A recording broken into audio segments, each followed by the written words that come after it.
ஒரு தலை துண்டிக்கப்பட்ட கோழி 2 வருஷம் வரைக்கும் உயிரா இருந்துச்சுன்னு சொன்னா நீங்க நம்புவீங்களா? 1945ல அமெரிக்கால இருக்கிற குரோடோ மாகாணத்துல ஒரு கோழி வியாபாரி ஒரு கோழியோட தலைய துண்டிக்கும்போது, அந்த கோழி சாகவே இல்லையாம். 1 மணி நேரம், 2 மணி நேரம், 3 மணி நேரம் இல்ல. ஒரு நாள் வரைக்கும் அந்த கோழி சாகவே இல்லையாம். அத பார்த்து அவருக்கே ஷாக்கிங் ஆச்சு. இந்த நியூஸ் ஊருக்கு பூரா பரவ பிரஸ், மீடியா நாங்க ஒரு கூட்டமே சேர்ந்துருச்சு. இவரு ஒரே நாள்ல ஃபேமஸ் ஆயிட்டாரு. இந்த தலையில்லாத கோழி உயிரோட இருக்கிறத பார்த்து நிறைய சர்க்கஸ்காரங்க, ஸ்டேஜ் ஷோ பண்றவங்கலாம் இவர அணுக, இவரும் அத வச்சு ஷோ பண்ணி அவருக்கு காசு கொட்டுன்னு கொட்ட ஆரம்பிச்சிருச்சு. இப்ப நீங்கலாம் ஒரு கேள்வி கேட்கலாம். எப்படி இந்த கோழி தலை இல்லாம அவ்வளவு நாள் வரைக்கும் உயிர் வாழ்ந்துச்சு அப்படின்னு.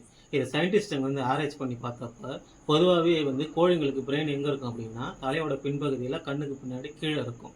இந்த கோழியோட தலைய துண்டிக்கும்போது என்னாச்சு அப்படின்னா, அந்த பிரெயின் தலையோட போகாம உடம்போட வந்துருச்சு. உடம்போட வந்ததுனால, அந்த கோழியில இருக்க மத்த பார்ட்ஸ் எல்லாமே எப்பவும் போல ஃபங்ஷன் ஆச்சு. அதனால அந்த கோழி சாகவே இல்ல. இருந்தாலும் தலை இல்லாதனால அந்த கோழிக்கு எக்ஸ்ட்ரா கேர் எடுக்க வேண்டியதா இருந்துச்சு. ஃபுட்டு, சாப்பாடு, தண்ணி எல்லாமே டிராப்பர் வச்சு தொண்டைக்குழியில விட வேண்டியதா இருந்துச்சு. தொண்டைக்குழியில இருக்க சளியெல்லாம் சிரிஞ்ச் வச்சு கிளீன் பண்ணிட்டு இருந்தாங்க. இவரு அந்த கோழிய வச்சு நாடு ஃபுல்லா டிராவல் பண்ணி நிறைய ஷோ பண்ணி நிறைய காசு பார்த்தாரு. இருந்தாலும் அது ரொம்ப நாள் நீடிக்கல. ஒரு நாள் ஷோ முடிச்சுட்டு ஒரு ஹோட்டல்ல தங்கிட்டு இருக்கும்போது என்னாச்சு அப்படின்னா, திடீர்னு அந்த கோழிக்கு மூச்சு திணறல் ஏற்பட்டுச்சு. அப்ப இந்த தொண்டைக்குழியில இருக்க சளிய கிளீன் பண்றதுக்காக சிரிஞ்ச தேடும்போது, அப்பதான் தெரிஞ்சது அந்த சிரிஞ்ச அந்த ஷோ பண்ற இடத்துல மிஸ் பண்ணிட்டு வந்துட்டாங்க அப்படின்னு. அந்த சிரிஞ்சு இல்லாத காரணத்தினால வேற வழி இல்லாம அந்த கோழி அங்க இறந்தே போச்சு.